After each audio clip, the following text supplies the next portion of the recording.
All right, and joining us today is 1988 Olympic silver medalist, world silver medalist, and three-time national champion, Elizabeth Manley. Liz, how are you doing today? I am doing great, and it's so much fun to be with you and doing this. Well, thank you so much for joining us. We're recording this on Friday. It seems like the world is going to hell in a handbasket today. So I it's know. nice to sort of just talk about things that don't rhyme with COVID. for Yes, exactly, exactly. Yeah. So, I mean, most people know you from obviously the Calgary Winter Games there, but we're going to sort of deep dive into how you got started a little bit. So let's take it back to a young Liz Manley coming up in the system there. What was it even about figure skating that originally sort of attracted you to the sport? How did you get involved with it? It's actually a funny story, and that's why I'm kind of laughing in the background here. I was the baby sister of three older brothers. Mhm. We lived, slept, and ate the NHL. Like we were a hockey family, 100%. But girls' hockey really wasn't a big thing back in those days. Um, so I was dragged to the rink every weekend, and it was that time where you could let a 3 and 4 year old just run around and not worry about them in the rink because everybody knew everybody and so forth. But we were there all day because all three brothers played hockey and my father was coaching. And I learned a little trick, and that was I taught myself how to cry really easily. And I would go up to every parent all day and I would pull on their coats and I would cry and I go, I can't find my mommy and daddy. Do you have 50 cents that I could buy a hot chocolate? This turned into one night my father putting me in the car after a whole day at the rink, me running around and so forth. And he felt that I was really heavy. And they ended up finding about $25 of quarters in my snowsuit because I never bought a hot chocolate. So this is where the conversation was struck up, where my father said to my mother, what are we going to do with her? Because she's robbing all the parents. She's a pain. We can never find her. She's so fast and she's just moving around. And my mother at that moment said, there's figure skating, learn to skate lessons on the other rink. So why don't we put her in like 2 or 3 classes during the day and we can be focused on the boys playing hockey. So in other words, it was an elite babysitting service. But it was interesting because when I was put on the ice, I just took off. And Yeah. I don't know, it was being very competitive with my brothers, but the whole interesting part of the story was my mission in life was to be better than my brothers, no matter what I did, because they were always picking on me. I was the kid sister, I was the easy target, right? Yeah. And so ironically, none of my brothers made the NHL, and then I made the Olympics. So it was all my childhood dreams about being better than them actually came true, just because I was stealing quarters from parents. But Yeah. that's actually how I got into skating, and it's quite a funny story. But they just figured, how can we keep her in a babysitting situation? We'll put her on the ice with can skate and let her just skate, never realizing that I just would fall in love with it and just become who I was. Yeah, yeah. So you were the Canadian version of the Artful Dodger, essentially. You're just going Yes. picking pockets and hustling, and It's so true. And and I should be embarrassed telling that story, but I think it's quite funny because I honestly don't remember. I was so young. I was like 3 years old, but I think back and I'm like, yeah, that would have been me. yeah, yeah. Well, I can imagine your father probably can remember the exact moment that he put you in the car and quarters are spilling out of your pocket there. Do you remember the first moment where after all of these lessons and all of that you sort of realize, okay, this isn't just as you called it, sort of a babysitting service. Hey, I'm, Right. I'm actually pretty good at this. I can maybe go Yeah. somewhere with this. Well, I'm an Air Force brat, so I grew up. I was born in Belleville and raised in Trenton, and we were between living on the base and living that area. I was doing a lot of skating, and I remember the rink guys there used to open up the rink at midnight on Friday nights for me and my best friend who skated with me, and we would skate in the middle of the night just to get free ice. But I have to be honest. I think in those days I was competing and I was doing tests and things like that, but never really had it in my mind that this was going to be something for my life. And it wasn't until I moved here to Ottawa. Mhm. And when I moved to Ottawa, that's when I was really exposed to what real figure skating was. Like there were some really good skaters here. Lynn Nightingale, who's an Ottawa girl, she was my idol. And that was probably the first time that I started, it started twinkling in my head. Maybe I could actually be really good at this. And then I was only about 10, and that was when a coach picked me up here in Ottawa and actually sat down with my parents and said, I can make your daughter into a champion. And I remember they both laughed. They went, what do you mean? Like, and they're like, I really believe she has a ton of talent and I can make her into a champion, but I have all these rules. And the rules were that he was literally going to take over my life. So he was going to take me to the rink. After the rink, he'd take me to school, pick me up from school, take me. So he literally became that, almost that father figure in my life, because during that time when we moved to Ottawa, my father went to Europe and he got transferred. And so this was the man that kind of became that father figure. And he wasn't lying. Within 5 years, I was a national champion of Canada. And I miss him dearly. He's not with us today, but he was that one that kind of just picked me out of the group and said, "This one's good." And I really owe so much to him.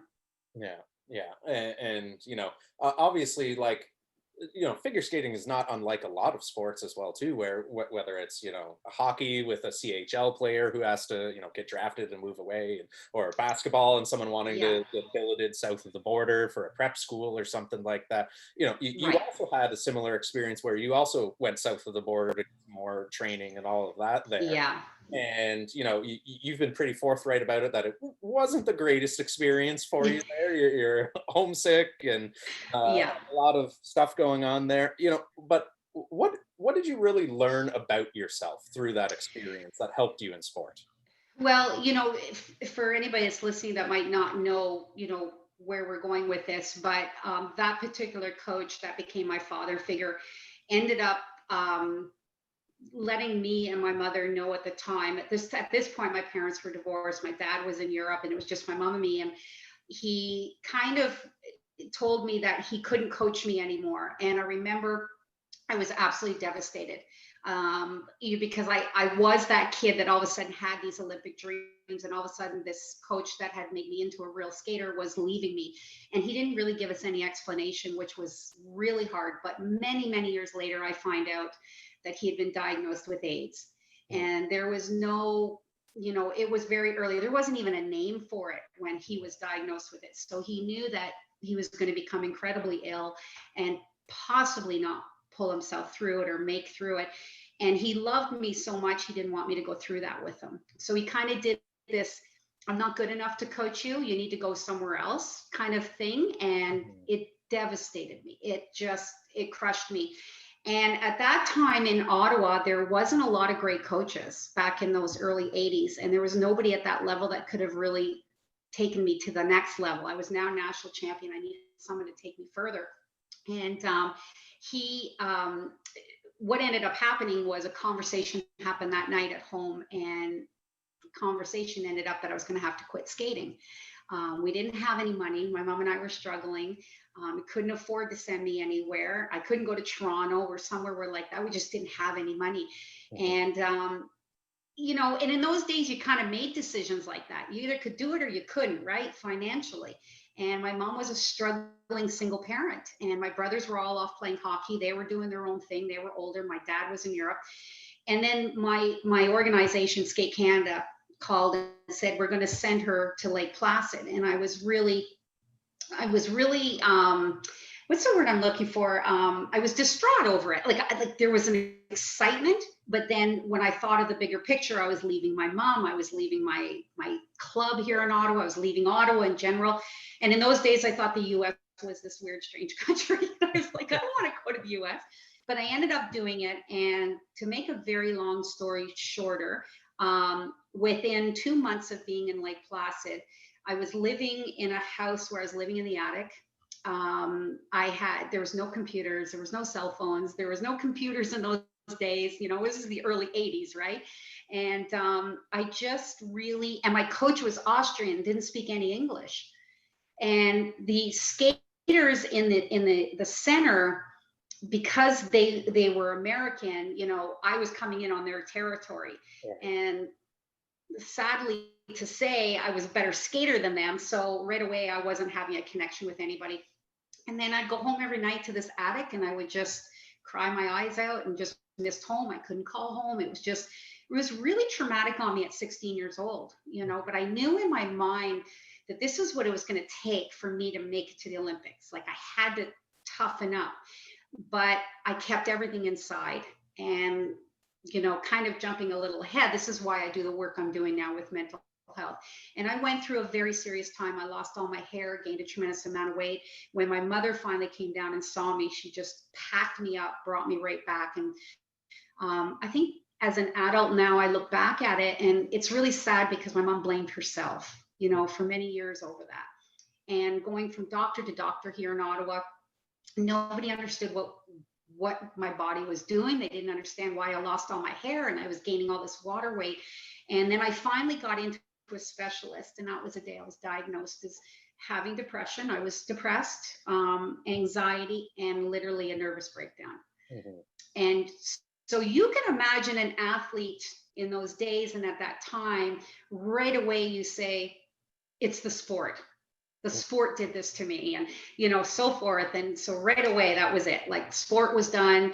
And in those days in the 80s, we didn't, as I said before, we financially couldn't afford to go get help because there was very little of it in the 80s, mm-hmm. you know, and if you could go to a psychiatrist or whatever, they were so expensive. OHIP didn't cover it, nothing.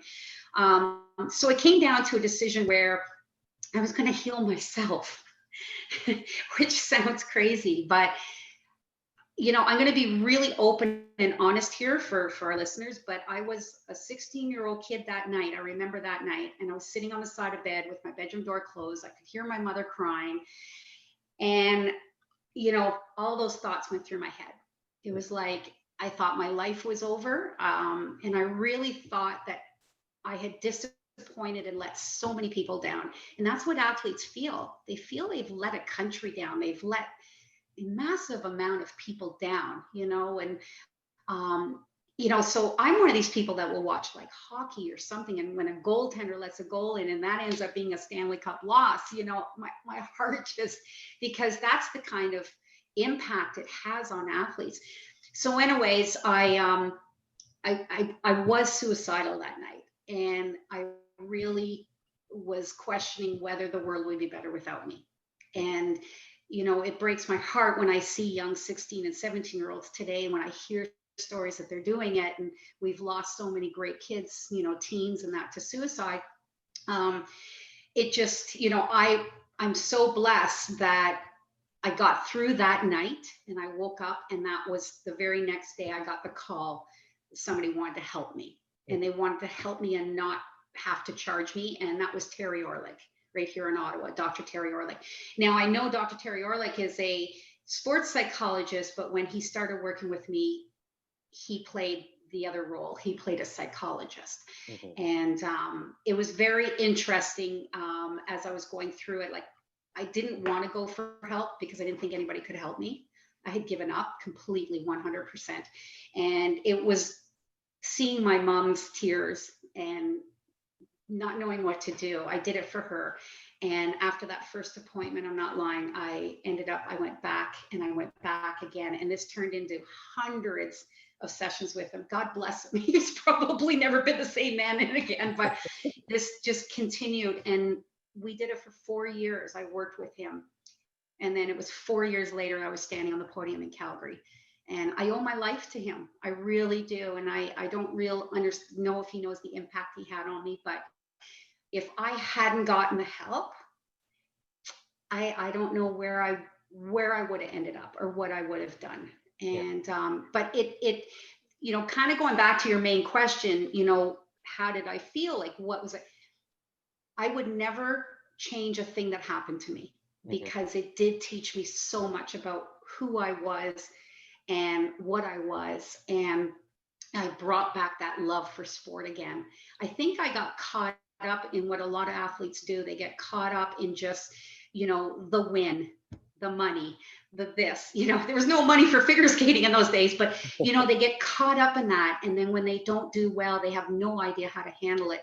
And I think I was competing maybe too much for everybody else, too much for Canada, too much for Ottawa. I just was so scared to let everyone down. And that's where a lot of my falling happened in the skating. But when I brought it back to me and why I was skating, the true love for it and the passion, that's when I started to be successful. I took that that final prize out of my mind, and I just did it because I loved it. Yeah. And you bring up such great points there too, right? It does become hard, especially when, Ottawa's one thing, because we are starting to get up to, a million people in town and finally starting to get there as far as the infrastructure and all that. But especially if you're in a small town or something like that, and you are an elite level athlete, you are going to have to go elsewhere to sort of get this training and, some of the opportunities and whatnot there. And oftentimes it is at a young age, right? You can see 90 moving away from home and whatnot there. So, I mean, I think we've taken some steps forward, but there's still tons of work that needs to get done. But is there anything, having lived the process yourself, that you can think of that just the Canadian sporting system in general can do to better support its athletes and, maybe support them at home rather than forcing them to move, hundreds of kilometers away or to a different country even? Well, it's interesting because I feel that sport in Canada has taken leaps and bounds in trying to make it more trainable in our country. Infrastructures, things like that you're saying, arenas, fields, stadiums, whatever it might be. But as far as the psychological part, I'm very impressed with what they're doing for sports psychology in sport now. But now, today, as I'm talking to you, and I'm a life coach now, I see myself working with people the way Terry worked with me. Now, Terry was a sports psychologist, but he kept that out of play while he was trying to help me through a life situation. And I feel that is one thing that I wish that I could convince pro teams or whatever it might be, that sports psychology is amazing. It's a must in sports, keep their heads in the game and everything. But what we're missing, I feel, in some of these sports is that outlet to talk about life and what they might be going through in life. And that's kind of what I'm trying to really get out there. I want people to know that, we all know that athletes bring a lot of life's crap on the stage with them. I've in length talked to Pierre Dorian. I've said, listen, and he loves the idea, but it's tough right now to get new things in there. But what I would love to be able to do, let's say, quote unquote, Ottawa Senators or whoever it may be, what I'd like to do is to be that outlet for them as a personal kind of life motivator, inspiring, so forth. Because I know for a fact that hockey players bring a lot of stuff from home on the ice. They're dealing with a lot of, issues, especially today with COVID, and they're worried. They're in a bubble. Their wives are having babies, and it's a mess right now. It's a complete mess right now mentally for athletes. Look at all the athletes. That, for instance, the figure skating, the World Championships were canceled. I get that a sports psychologist can be there for them, but who's really getting in there inside them? Who's really pulling that out and working with them on that, what they're really feeling? I'm not, I would love to be that person that could, not so much focus on, the imagery of shooting the puck or the imagery of doing a triple jump or whatever it might be. I want to be that person that they can just say, I'm really struggling at home right now because I'm always on the road. I'm not able to be there. And I'm just feeling this emptiness in me right now. That's the person I would like. And that's what Terry Orlick did for me. He kind of got into me as a person, not as an athlete. And we eventually went into the athlete. Don't get me wrong. Like, he built me right up for Calgary. Like, he was right there. He got, he put me in that zone for Calgary, but there was so much more of that onion that he had to peel back. before he could get to that core of the athlete. And I feel that's what I think sports right now should be looking more into, like working with the person as a person, not just an athlete. And that would be the only thing that I'm feeling might be lacking, only because I'm doing that now with people. And it's made me realize how much work I did on myself during that year that I went through the depression. Like, there was a lot of work that had to be done with me to get me where I was. And but it really taught me so much. And you don't get cured from depression or anxiety. Like, you don't get over it, you learn to live with it. Mm-hmm. And I'm a perfect example of that. Like, just last week I had a day where I think the US news was getting to me, COVID was getting to me. I was just really having a bad day, and I just shut everything down. And I just binge watched Netflix for a day. Like, I just needed to shut down Yeah. and then get over it, because I knew from my past, like, I know when I need those days. And I think we need to allow our athletes to understand it's okay to have those days.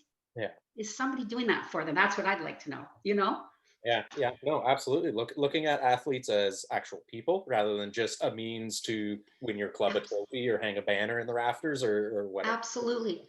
There's so much more that goes on. Like, one of my good friends, Stefan Richey, I've had so many very interesting conversations with him. And the night that he won a Stanley Cup, he told me he thought about taking his life that night.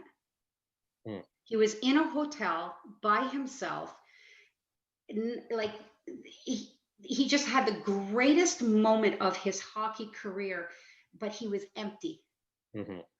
And he didn't know where life was going to go from there. It's very scary. Transition in sport and everything is very scary. And that really touched me to hear his story, and to do some stuff with him on mental health and that. And I think there's too many athletes in there that are trying to be too tough, and they're afraid to open up. Mm-hmm. And it would be nice for them to have a safe place where they can, and know that it's confidential, and know that it's not going to get spread around the team or the other skaters or whatever it might be, basketball players, it could be anything. So that, if your main question is, do I feel that there needs to be more, that would be the one direction that I think would really be helpful, because I know it helped me. I'm sitting here today talking to you, Kyle. Who's to say where I would have been if I didn't have that? Yeah, yeah, no, you absolutely know right. And it is a journey the whole way through, and you always learn things about yourself along the way there too. And like you were saying, people always go back to the '88 Olympics with you, and you're sort of just that one moment frozen in time, right? But Thank you. you had all of this Leading up to it. that people don't remember, right? So, like, Right. in whether it was one of the national championships or '84 Olympics or any of the other stuff, was there anything that you took away from any of those events that really added to your toolbox leading up to the '88 games there, where whether it was something you learned from another athlete or something you noticed at a different competition? Was there anything that really sort of spurred you leading up to those '88 Olympics there? I don't know if it was so much inspired me, but I think a lot of personal stories with athletes have always inspired me. Hmm. And but a lot of things prior to that Olympics was making the changes in what I was doing to help me. And sometimes they weren't good changes. They were negative changes to maybe the public view. One of those was, I really avoided media. It's awful to say, it's just because I remember when the media in those days was just focused on my depression. Hmm. And, one article came out on me saying that because I had depression, I was never going to be tough enough. I would never win a medal. Hmm. And so some of the negative stuff is actually what kind of kicked my butt Hmm. into wanting to be the best, and wanting to prove that just because I have depression, doesn't mean that I'm not strong enough to be a world or an Olympic champion. Like, Yeah. I think, things like that I give myself 24 hours. I give my 24 hours to cry and be the victim and feel sad and like, why does everybody hate me? Why doesn't anybody have any faith in me? That and all this. And it was like a light switch. It was 24 hours later, every time something negative happened, I got mad, and it motivated me, and I turned the negative bad into fire. Mm-hmm. And, I remember North Bay 1985. They took my national title away from me because another skater was making a big comeback after a bit of a stint of partying. And she made a comeback, and they made such a big deal over this comeback that they decided to make her national champion. And I remember my mom grabbing my skate bag, and I was crying because I just lost my title. And I knew I was still going to go to the World Championships because they always took the top two. And we drove back to Ottawa, and my mom was just, that's it. This sport sucks. She just went into her little, typical mom rampage. And I did. 24 hours, I cried. I gave up. I thought, what am I doing? Maybe I should go to university. Maybe I should become a gym teacher. Like, everything went through my head. And then like a light switch, 24 hours later, I was so angry. And I have never trained so hard in my life as I did the next 3 weeks till the World Championships. And I ended up skating better there than I did in Calgary. It was my best performance of my career in Geneva. I came 5th, and our Canadian champion came like 16th. But it was like I needed to prove. I always felt like I had to prove to people. No. And you'll never believe this, but after the Olympics in Calgary, I got a phone call telling me to retire. And we were on it was on like kind of like speakerphone, and my coach was there, and they said, we think she should retire. And my coach said, why are you saying this? She has the World Championships in 3 weeks. And they said, because we really think it was a fluke, and she should just take the medal and run and make a life out of it. And again, I cried all day. I was so hurt. Here I just done the greatest moment of my career, and they still didn't believe that I had the ability. 24 hours later, that light switch clicked on again, and I got so angry, and I went to the World Championships 3 weeks later and repeated my performance again and took home a silver. But it's interesting because that's the way I've always kind of worked. When people knock me down, it actually fires me up. Yeah. And it makes me want to prove them wrong, Yeah. And I'm like that in life. And that's what I've taken from all that experience into my life now. It's like I get knocked down, I get knocked down, I get knocked down. I have my 24-hour cry, and then watch out because I'll be back at it again, Yeah. So. Well, yeah. And that seems to be athletes just in general, regardless of sport, they tend to fall in one of two categories, right? They fall in the category like yourself where, okay, bulletin board material, file that away for, a rainy Wednesday when I don't want to go for a run. I'll remember, Yeah, exactly. Yeah. Or they just, completely avoid media altogether, right? Right. And do you see a benefit in one over the other as far as, confronting it head on, or just sort of ignoring it altogether? Or do both have their merits depending on the person? They both have their merits. I think, when I was going through it, I was still fragile. I was still, just a couple of years coming out of this huge depression. I was bald. I was, and everything. So I was very fragile in those days. Now, today, I have no problem. I can, media doesn't scare me. Come on over. It doesn't, it doesn't put me in a fearful way anymore. But, in those days, I think it was tough. It was pretty tough in those days because we didn't have a lot of huge amount of champions from Canada. So I think they were tough on us, you know what I mean? Hoping that maybe that might inspire us to go out there and do it. But I think now that we've really grasped, like, we're one of the countries to fear now in a lot of sports. I think we've grasped, and I think the media is really backing the athletes now, which is great. I mean, I'll read I'll read a rough story on somebody, and my heart will sink because I'll go, oh God, I feel bad for them. You know what I'm saying? But Yeah. I'm hoping that they were able to be like me, where they just, more or less say, screw you, I'm going to do this. You know what I'm saying? And just go out there and do what they do best. I've always said this, if an athlete makes it to the Olympics or a hockey player makes it to the NHL, they're good enough to be there. They've made it. They have that ability to be there. It's how they handle it mentally. Yeah. Is the winner, or the true stars.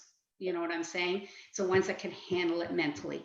And we've seen a lot of, unfortunately with NHL night, you see a lot of players that fall apart because mentally it's just too much for them, right? Like too much stress, too much pressure on them. But that's when we need to work with these people. That's when we need to have, people that come in and say, what's going on? Like there's got to be something deeper. I mean, look how long it took Theo Fleury to come out. You know what I'm saying? Spent years and years holding that in. Right. And who's to say, maybe his career could have gone even much longer. I mean, I know he has a Stanley Cup and everything like that. Maybe he didn't want to do more, but he was carrying that around for so many years, and you got to give that guy credit. But that's where we need to get people in there to say, what's going on? Let's talk. Yeah. So I mean, going from sort of one end of the spectrum as far as getting lambasted by the media and getting fired to the opposite end of the spectrum there, and being the highest of highs, the pinnacle of your career, you win an Olympic medal there. It's one thing to just win an Olympic medal, it's another thing to do it on your home soil as well. Oh yeah. So I mean, walk us through just that feeling of the moment you realized that you had won a medal. What was going through your head? It was interesting because I was actually really sick in Calgary, and there was I don't know if you know this story, but we always had a day off between the short program and the final program, the free program. And I was really, really sick in Calgary. One of the American skaters actually pulled out with the flu, and I was running a high fever. I actually blew an eardrum on the flight out. It was horrible. Anyways, after the short program, I had my fever spiked again, and I was really in a bad way. But I was sitting in third place, and there hadn't been a girl in third place since the 1970s, since Karen Magnuson days. And there was a meeting that happened, and the meeting that happened after my short program was with a bunch of people in Olympic, attire or whatever. And my coach and I walked in, and I said, "What's going on?" And they actually were meeting because they felt that I was too sick to continue. And they were really concerned about me.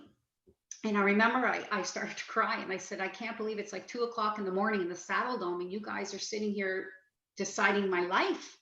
And I said, I have a day off tomorrow. Just let me have my day off. And, then we can make a decision. And by this time, the other skater had already withdrawn, and, the flu was starting to go around. So the next day we get, and the decision had to be made the next day for the media to make their deadline if I was withdrawing. So I went on my practice session, and my coach said, all we're going to do is you're going to skate around, and we're going to sweat. You're not going to jump, spin, nothing. You're going to do 20 minutes. You're going to sweat it out. I know the judges are here, but we've got to do it this way, right? So as I'm skating, and I always joke about this, it's every girl's dream, but the entire Canadian hockey team walked in. And when I said they walked in, they walked right into my practice. They sat in the players' bench, and the coach was sitting behind them like this. Nobody was talking. And I looked at my coach and I said, why is a hockey team watching my practice? And my coach is like shaking his head going, can we just concentrate, And I said, but this is weird because hockey players don't go to figure skating practices, and Katarina Witt's not even on the ice. I thought maybe they were coming to see her. So I did my 20 minutes. My coach hands me my guards.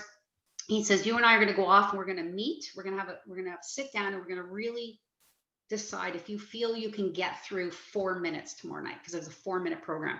And the amount of exertion that goes in a 4-minute program with triples and everything is very, consuming. And so as I'm going off the ice, the entire hockey team is leaving, and I see them going in the bus on the back of the Saddle Dome. And I'm walking around, I'm still thinking, why were they here? And as I'm walking down the hallway, the coach comes towards me. I didn't know who the coach was from Adam. Turns out it was Dave King, who is a very famous coach in our country. And so I went up to him and I said, hello. I said, I'm Liz Manley. Thank you for coming to my practice. And he starts to laugh. And I said, okay. He goes, no, I'm laughing. He says, because I know who you are. And I said, well, I got to ask you, like, why were you at my practice? And he goes, Liz, he says, I'm going to say one thing to you. We play Russia tonight. And we were practicing in the corral, which was attached to the Saddle Dome. And he said they weren't practicing that well. So in my head, I was thinking the best thing I could do for my team right now is have them come watch a champion. Wow. And I literally turned around because I thought maybe Katerina or somebody was standing behind me. And I went, what? And he goes, thank you for inspiring my team. And then he kind of hit me on the shoulder and he goes, good luck tomorrow night. And he says, you got this or something. And he walked away. I was in such shock, Kyle, that I bent over and all of a sudden a garbage pail came underneath me. And my coach had walked around the corner and saw me bent over. He thought I was throwing up because I was so sick. And he said that I stood up and I looked him straight in the eye and I said, call the meeting off. I'm skating tomorrow. Yeah. And he goes, what? And I said, call it off. And he says, what just happened to you? And he says, I've never seen you look like this. And I said, I'll tell you one day, but right now I'm skating tomorrow. You're probably feeling like you were ready to skate right then. I was, because you know what? Here I was like fighting the world, you know, fighting people because I had depression and fighting people because I fell at a competition. Like it was always a battle. And this was a complete stranger that came up to me, didn't know him at all. And he changed my life at that moment by these kind words. And that's why I'm so big on the power of words. And I only got to actually see Dave King 5 years ago and to thank him. And he had no idea he had changed the whole direction of my life. And, you know, and when I won the medal, I mean, it's all a blur. The whole night is a complete blur. When I realized I got stuck in drug testing. I got stuck in drug testing till 5 a.m. I couldn't go pee to save my life. And my brother was living in Calgary at the time. So he had gotten tickets for that night. He had never seen me skate live. Can you imagine? The first time he sees his sister skate live is at the Olympics, right? Yeah. And he waited for me and he had a little white Toyota and he waited for me after drug testing to drive me back to the Olympic Village. And we got in the car and the sunrise was starting to come up. That's how long it took me. Yeah. And as we were driving, he went down Electric Avenue in Calgary. And I'm not lying. The entire street was packed with people with Canada flags yelling, Manley, Manley. I thought I had won the Stanley Cup. Like it was just the most incredible moment. That was my moment of the Olympics. Yeah. Was in the back seat of my brother's Toyota, seeing thousands of people yelling my name, drunker than skunks, but you know what? They were celebrating. Well, that sounds like Winter Olympics. Yeah, it sounds like, yeah. But that was the moment where I realized this medal wasn't just for me, it was for the country. And people celebrated. And for me, you know, anytime anybody asks me, what was your greatest Olympic moment? That was my moment. Yeah. Because I didn't realize the impact. You're so self-centered and involved in what you're doing that you don't realize the impact it has around you. And it was the best night of my life. Yeah. Oh, I can only imagine, right? Yeah. You know, so you've now wrapped up the Olympics there, and you know what some people don't necessarily realize there is, for figure skating, much different than hockey or basketball, where NBA will send out all these multimillionaire, you know, dream team athletes. They go to the Olympics, then they go back to the pro clubs. Right. Not the transition from amateur to pro that happens in figure. Yes. So for those that might not be familiar, you know, what's the difference between having your amateur status versus pro status, and what's sort of the difference in your sort of day-to-day life like? Well, for the amateur status, you're not allowed to make any money, zero. So you are really in sport for sport. You're doing it for nothing. You know what I'm saying? And, I remember after the Calgary Olympics, I think I was the only athlete to retire $50,000 in debt from training. You know what I'm saying? I didn't have any sponsors. I had nothing. And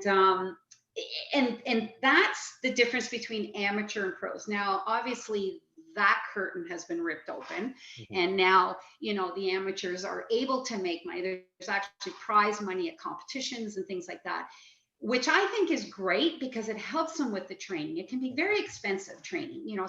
Figure skates alone, we go through 2 pairs. Well, when I was skating, we go through 3 pairs a year because we had figure boots, figure eights. They're at $1,500 in the 80s. Yeah. So that's like almost $5,000 in skates alone in a year, right? And then you got your costumes, and then you've got your travel, and you've coaches' fees, ice, whatever. But you can imagine in the 80s how tough that was for athletes struggling, to get to that elite moment and hoping that that big bank account will come afterwards. Now, I picked the wrong sport, but you know what I'm saying? It wasn't a huge bank account afterwards, but it's I don't know.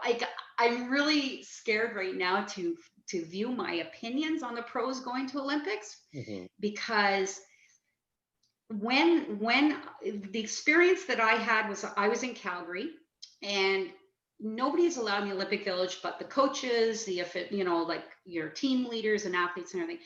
And I came back from a practice session one day, and I went up the residence. We were in the residence at the university, and I went up, and we had like a common area where, like for Canada, like in our own building, where you could watch TV, hang out with the other athletes from the other sports. And I came up from practice, and there was an older couple sitting on the couch, and the wife was crying. Now, this was a weird moment for me because I'm like, who are these people and how they get in the village, right? Yeah. So I, being the person I am, I went over and I said, is everything okay? Like, did something happen? And so the father stood up because she was crying, and he kind of walked over and he goes, hello, Elizabeth, we're big fans of yours. And I said, thank you. And I said, is everything okay? And he said, well, our son was a goalie for Team Canada, and he gave up 5 years of his life, school and everything, and he traveled with his team. He trained with them. He did it. He got here. He did the opening ceremonies. And the day after the opening ceremonies, Grant Fuhr decided he wanted to play in the Olympics. Oh, jeez. And they sent the kid home. They sent the kid home. He didn't get to play one game. He'd given up 5 years of his life. That was the moment that I said, pros, it's got to be separated. Let the amateurs have their moment. They can go into a pro, especially hockey players. Go to the Olympics and that, but you can still make pro. You can still, So, when people ask me that question, I go, ugh, because I have that memory stuck, embedded in my mind, to see this young guy packing up all his stuff and going home because a pro player decided last minute he wanted to go to the Olympics. And it crushed me as an athlete. It crushed me, right? So, I'm going to cheer for our Canadian hockey players at Olympics. So, I'll be the first one to cheer in that, but there is still that side of me that says they have a life in the pro world. They're making tons of money. They're doing it. So why take that away from maybe a player that can't make the NHL? Let that be his moment of greatness, right? But I know it all started with the dream team in basketball, the American Dream Team. That's when this whole thing just kind of, blew up. Yeah. So, I mean, in addition to, your pro career that you had afterwards as well, too, you now also launched into quite a few other ventures as well, whether it's, your public speaking, you're a huge mental health advocate. We've touched on a few of them already, but, what have you been working on lately during this whole shutdown there? You have to have had a few things up your sleeve. Yeah. Well, when COVID first hit, I was actually approached by a lot of skating clubs because they started to do a lot of the Zoom sessions and things like that. And that was so much fun. And then I joined, I got my life coaching. So I was back in school for a year, got my degree, got my certification and everything. And how that ended up happening, Kyle, was the fact that I moved to Toronto to work. I got a job as a director of a skating center. And I just found myself starting to just kind of very depressed again, not happy. And a lot has happened to me in quite a few years. It actually, when I left Ottawa, I had just lost my mom, my dad, my marriage. I had lost everything. And I was in a pretty bad place. And I thought a change of location just temporarily for a while would help me. Lo and behold, I ran into my best friend from 30 years ago, who I am now married to. So we reconnected after not talking for 20 years, and he produced my TV specials after the Olympics with CBC and everything. But I found myself in this place where I was stuck. I was in a rut. I didn't know where to move to. I'd always had my mom by my side. She was my rock, and losing my mom really changed my life. Like, it just was probably the most devastating time of my life. And so my husband now said, you know what? One of my best friends is a life coach, and she's a very sought after coach in Toronto. And I said, oh, really? And he said, you know, it might be good for you to have a session with her. And I kind of went, yeah. Like, I did this, right? Yeah. And I slept overnight, and I did the 24-hour thinking thing. Yeah. And 24 hours later, I said, can you call her and set up a time? And he was like, oh, you want to do it? And I said, yeah. I went to her. I spent 2 hours with her. I came out of her house and I sat on the curb and I bawled my eyes out. She kicked my butt and made me realize, you know, what I had to offer, what I was about. She just kind of brought the Liz back, and she inspired me so much. And one of the things she said was, you'd make an amazing life coach with everything you've been through. And it started the wheels thinking. I signed up 2 days later, and I spent a year and a half going through this entire thing. And every time I was doing every course and every, you know, session with the coaches or whatever, I got more and more and more inspired. And I all of a sudden it clicked. I knew what I needed to do. And what I need to do is to work with people and to help people. And because when I go on a stage, and I do a lot of speaking on mental health and my story and everything, when I go on a stage, I'm alive. I feel like I'm reaching people and I'm able to help them. So now, as a life coach, it's exactly what I need to be doing. I need to be helping people and working with people. That's what I'm so passionate about. And last year, the Royal Ottawa presented me with the Inspirational Award, which is their highest award that they give out at the Royal. And when I walked up on that stage to receive that award, it felt as good as the Olympic night to me. That moment of just realizing that finally, after so many years of people not wanting to put Canada's sweetheart and mental health on the same sentence, you know, I'm now being recognized that I'm really trying to help people. And that was one of the top moments of my life, was that night that the Royal presented. And then the next day, COVID, we got shut down. It was the very next day COVID hit. Yeah. So, but I have to tell you, and you've probably have kind of been seeing on my Instagram and things like that, but I want to reach out to young girls, because I was a young girl struggling. You know, I was bullied in school. You know, I've done it. I've been there. I've gone through it all. And that was why I wanted to try to create this tour. And the tour is called You Got This Girl. And I wanted to work with the ages between 9 and 17, because that's that age where they're transitioning into women. They're transitioning into, you know, boyfriends, all those crazy things that start happening, the social life and all that.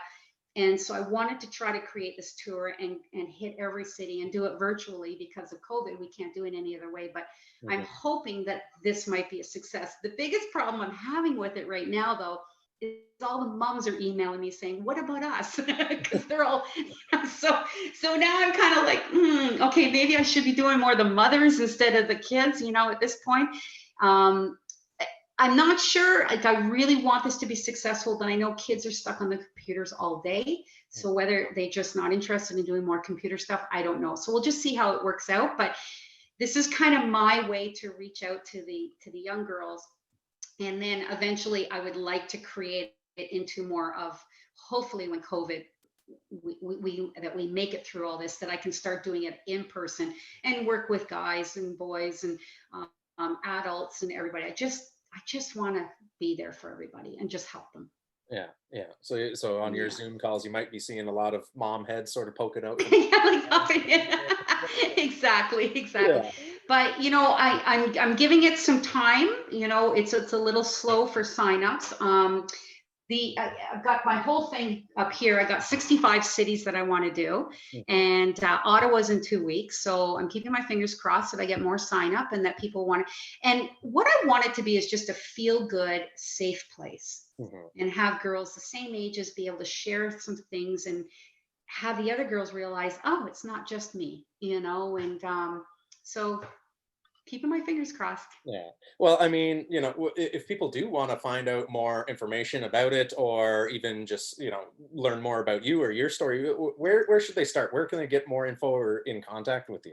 Well, they definitely can reach out to me personally at lifecoachmanly88 at gmail.com, and it's the numbers 88. But on all my social media, I post everything public. Mhm. So that's just plain Elizabeth Manley, not the athlete, because that's some page that someone else has done, but it's just Elizabeth Manley. And my Twitter and Instagram is all Liz Manley 88. And so I've posted all the information about these workshops and the cities and everything. But if anybody wants to reach out to me personally, it's on my Facebook page as well. But reach out to me, Liz, lifecoachmanly88 at gmail.com, and I can answer anybody's questions. And I'm also available for life coaching. I've got quite a few clients right now, and I'm just loving it. And perfect timing because I'm stuck at home anyway. So I'm able to do this just like you and I are doing this right now, which is great. Yeah, yeah. As is everyone stuck at home there. That's the theme of 20. Yep.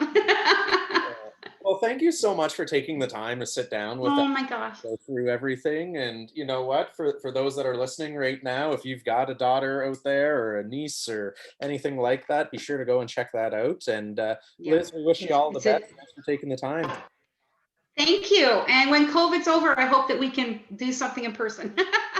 Absolutely, absolutely.